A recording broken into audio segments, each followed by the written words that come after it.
Serial actors Chandu గారును plus పవిత్ర జయరామ్ గారు ఇన్సిడెంట్లు వాళ్ళిద్దరూ ఒక పవిత్ర జయరామ్ గారేమో యాక్సిడెంట్లో చనిపోయారు.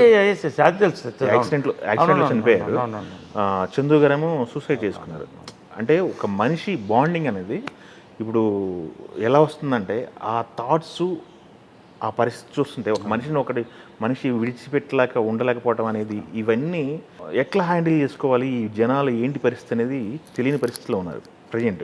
వీటిని ఎలా హ్యాండిల్ చేసుకుంటే బెటర్ అనిపిస్తుంది మీకు? ఏంటి పరిస్థితి అంటే బేసిక్గా ఇది చాలా డెప్త్ ఉన్న సబ్జెక్ట్ అండి. బట్ నేను ఇవన్నీ అబ్జర్వ్ చేస్తుంటాను. ఫర్ ఎగ్జాంపుల్ ఏంటంటేనండి, బేసిక్గా నేను అబ్జర్వ్ చేసింది ఏంటంటే, ఇప్పుడు నన్నే తీసుకోండి, ఇంట్లో 15 మంది బంధువులు ఉండేవాళ్ళు, జాయింట్ ఫ్యామిలీస్ ఉండేవి. అవును. సో ఒకటి పడితే 10 మంది వచ్చి లేపేవాళ్ళు. మీరు అబ్జర్వ్ చేయండి, that is the issue now. 10 మంది ఉండేవాళ్ళు. నేనున్నా, నీకు ఉన్నాను రా, తాతయ్య ఉన్నాను, మామయ్య ఉన్నాను, నేనున్నాను, అత్తయ్య ఉంది, అది ఉండి పెట్టేది. ఇట్లా మా ఇంట్లో కూడా అలాగే ఉండేది. ఇప్పుడు ఏమైపోయింది, మనం న్యూక్లియర్ ఫ్యామిలీస్కి వచ్చేసాం. అంటే అమ్మ, నాన్న, పిల్లలు, ఎవరి లైఫ్ వాళ్ళది, ఎవరి గోల్ వాళ్ళది, ఎవరికి ఎవరు సపోర్ట్ ఒక స్టేజ్ దాకా చెప్పలేరు. పిల్లలు పెద్దవాళ్ళ మాట అంటే వాళ్ళు లెక్క చేయట్లేదు. ఒక పాయింట్ వచ్చిన తర్వాత ఎప్పుడైతే సంపాదన స్టార్ట్ అవుతుందో పేరెంట్స్ తీసుకెళ్ళి ఓల్డేజ్ హోమ్లో వేసేస్తాం. వాళ్ళకి అర్థం కావట్లేదు, దే ఆర్ లూసింగ్. ఇవాళకి వీళ్ళిద్దరు లేకపోయినా, బాబా సాక్షిగా చెప్తున్నాను, పొద్దున్నే అక్కడ కాళ్ళకు మొక్కి ఆ పాదాలకి, బంగారు పాదాలకి, ఆమె స్టాచ్యూ ముందు వీళ్ళ నిలబడి, ఇది వాళ్ళు నేను చేస్తున్నాను, దీవించండి, అందరు బాగుండాలి అనుకుని ఆ ధైర్యం తీసుకుని వెళ్తానండి. వాళ్ళు ఇప్పుడు లేరు, నాకు శారీరకంగా లేరు, కానీ నాకు ఒక ఆత్మ బలం. సో ఆత్మ బలాన్ని చాలామంది కోల్పోతున్నారండి. సో ఏమవుతున్నారంటే వాళ్ళు ఒంటరిగా అయిపోతున్నారు. నువ్వు కోరుకునే భార్య, లేకపోతే నువ్వు యువర్ లివింగ్ పార్ట్నర్ ఎవరైనా ఉన్నామండి, things are happening too quick.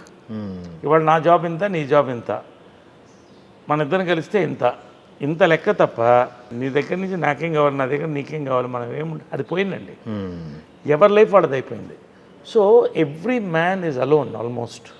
ఒంటరి వాడే, ఎవరో ఒకటిద్దరు ఫ్రెండ్స్ తప్ప, ఏదో తప్ప, బట్ ఎవరికి వాళ్ళకి బాండింగ్ ఉండలేదు. సో ఏమవుతుంది, మనం మానసికంగా వీక్ అయినప్పుడు నాకెవరు లేదు అనే భయం వస్తుంది. అవును, అప్పుడు ఇది అవుతుంది.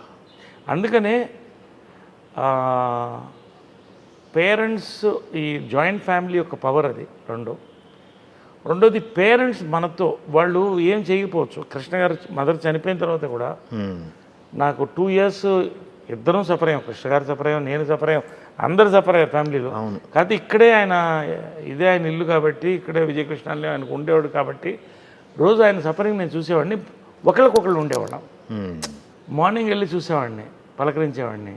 ఆయన కూడా ఒక రొటీన్ సెట్ చేసుకున్నాడు. మార్నింగ్ ఫిజియోథెరపీ, టీవీ చూడడం, పేపర్స్ చదవడం, ఎంగేజ్ అయిపోయి సాయంకాలం పిల్లల్ని కలిసి రావడం.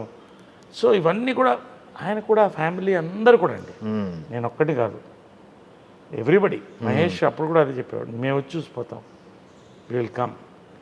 ఆయన వస్తే ఆయన వచ్చారు, మేము వస్తాం. వాళ్ళందరూ వచ్చేవాళ్ళు. 10 మంది నాకు ఉన్నారు అన్న బలం వేరంట. అది కోల్పోతున్నాం ఇవాళ సొసైటీలో. ఇవాళ డబ్బు, ఇవాళ మనకి ఇది ఉంటే చాలు, ఇవాళ ఈ కారు కొన్నాం, కార్లు ఉంటాయండి, నాకు కార్లునే, అందరికి ఉంటాయి. ఇప్పుడు ఇవన్నీ ఎంతవరకు పనిచేస్తాయండి? ఆ బలం. ఇప్పుడు ఆయన పొద్దున్నే కలిసి వెళ్ళిపోయాడు. తర్వాత నాకేదైనా ఒకటి టెన్షన్ ఉంటే ఆయన ఏం చెప్పి, నువ్వేం టెన్షన్ పడద్దు, వాళ్ళు రమ్మను, నేను కూర్చుంటాను నీ పక్కన, నేను మాట్లాడతాను అనేవాడు. ఆ ఏజ్లో కూడా ఆయన కూర్చుంటే చాలు, అదే బలం అండి. అంతే కదా, ఏమనక్కర్లే, అలా కూర్చుంటే ఆయన నరేష్ చెప్పినట్టు కొంచెం ఆలోచన చేయండి అంటే చాలు, నాకు నా మాట కల్లా. సో ఈ బలం నాకు ఉన్నిందండి, నాకు ఉన్నింది. Close knit family. సో ఈ బాండింగ్ లేకనే ఇవన్నీ అవుతున్నాయి నాకు తెలిసి. సో మానసికంగా డౌన్ అయిపోతున్నారు. రెండోది ఏంటంటే, ఇవాళ నేను అబ్జర్వ్ చేసింది ఏంటంటే, ఇవాళ heart attacks are rising, diabetics are rising, because nights ఎవరు నిద్రపోవట్లేదు. You are going against the nature.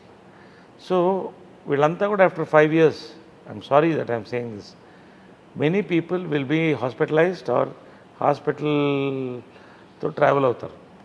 Health పోతుంది, వెల్త్ వస్తుంది. వెల్త్ ఎన్ని రోజులు ఉంటుంది? అదంతా. So ultimate today if I'm well, మీరు అన్నారు కదా నిద్ర చూసుకోండి అంటే అదే చెప్పాను నేను.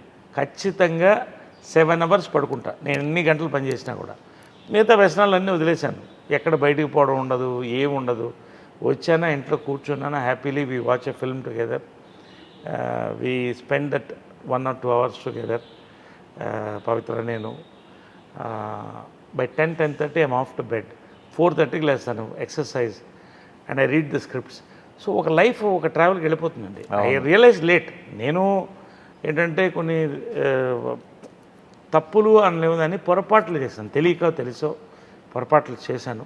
అది నేను వాళ్ళ చెడ్డదనం, నా చెడ్డదనం ఇవన్నీ పక్కన పెట్టేస్తే lives are not sinking properly అండి. That is why a man is sinking, a woman is sinking, divorces are growing, ఇవన్నీ కూడా.